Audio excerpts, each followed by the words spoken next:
Hey, I see some confusion out there among especially you novices about whether or not you should thin down drywall mud before you use it. So let's talk about that next.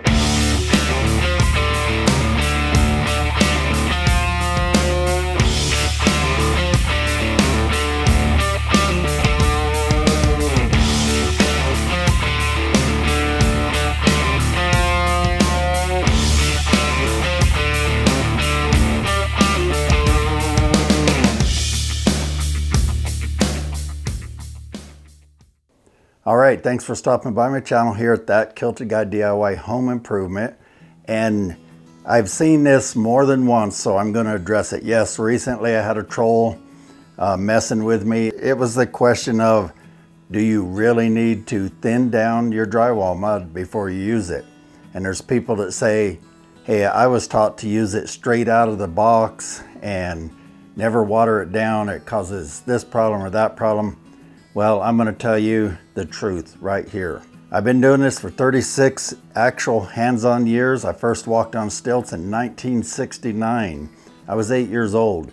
I've been around this a long time. My dad did it, my uncle did it, several uncles did it, cousins.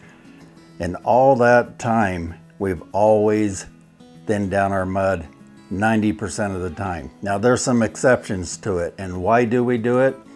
Well, honestly, when it comes out of the pan, this is pretty much, or out of the bucket, it's pretty much straight out of the bucket here. It's thick and it needs stirred up. As a bare minimum, it needs stirred up. So if you don't, it just tends to work harder, it feels worse, and it's so thick like this that you're gonna work your butt off a lot of times, especially if you're coating wide joints. So we thin it down to make it a little easier to use, and it varies. How much do we thin it down? Well, it varies. When we're taping, we often use green label all-purpose, like in this picture here. And that mud comes a little bit thinner from the factory, but if we're gonna be taping, we generally still thin it down. Now, I think the factory tries to give it to us a little bit heavy because for different things you're doing, you need different thicknesses. So they don't want to give it to you too thin right out of the box. It's hard to thicken it back up. It's really hard. So what you do is, for taping, you want to get it pretty dang thin. It's almost going to run off your knife. It really depends though if you're using a banjo, like in this picture, or a drywall bazooka. Those tools need thinner mud because it's hard to pull that mud out of them tools if it's thick at all. So you get it pretty thin. That also makes it easier to wipe down. When you're wiping down the tape, it squeezes out the right amount. If your mud's too thick, it's going to not squeeze out as much, or you're gonna have to push a lot harder on your knife to get it to accomplish that. It's just not necessary. Now, you don't wanna over thin it because that can cause adhesion problems, but if you just thin it to the point where it's workable, then you usually are not gonna have any problem. Now, there's times when we do use it straight out of the box, but again, it really depends on the mud. Because here where I'm at, if I open +3 and all-purpose next to each other, the +3 is always thicker. So it just depends which mud you're using and everything else. But if you're coating corner bead, you generally want thicker mud, and that's because you're getting out bigger knife fulls, and the bigger the knife full you're getting out, the more it wants to drip if it's too thin. And also the more you thin it down, the more it's going to shrink. And you don't want shrinkage. So when you're coating things, you want to try and put it on with it thinned down the least amount possible to where it's still workable.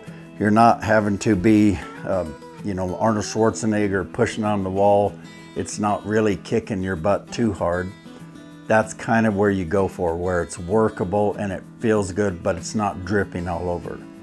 Now, as you start coating by hand or with tools, you thin it down. So really, I can't get into all the different scenarios. Each one has a little bit different use, but basically thin it down just enough to make it workable. If you're fighting it too hard, it's too thick. Now, one other thing, it might vary with your area. I can't speak for every area in the world especially. I mean, I'm reaching people all over the world. If you're not in the US, comment down below. Let's see how many of you let me know you're in places like, I know I reach Canada, the UK, and Australia fairly often, so comment down below, let me know where you're from. And in those areas, sometimes they have a totally different formulation, totally different everything, so you really got to base it upon your area. But here in the US, everywhere that I've been and done drywall, and that's mostly in Colorado, Washington, New Mexico, and some in Texas. That's the primary areas that I've worked in drywall. We thin it down most of the time. Now, if you want to know how to thin it down, I'm going to do a separate video on mixing tools. Like, I'm even going to show you how. I do recommend this one right here. Yeah, it's an egg beater, and yeah, it has peanut butter on it. Forgot to wipe it all off. Why do I do that? Why does it have peanut butter on it? Find out in my other video. That's going to be about the easiest way to mix up your drywall mud. But there's other options like the professional mixing paddle, like this level 5 right here. And I'll explain a little bit more about those various options in that next video. So hey, I hope that helped clarify some things about mixing drywall mud. And if it did, let me know in the comments down below what you learned. And I appreciate you guys stopping by. And as always, I'll see you on the next video. Take care, everybody.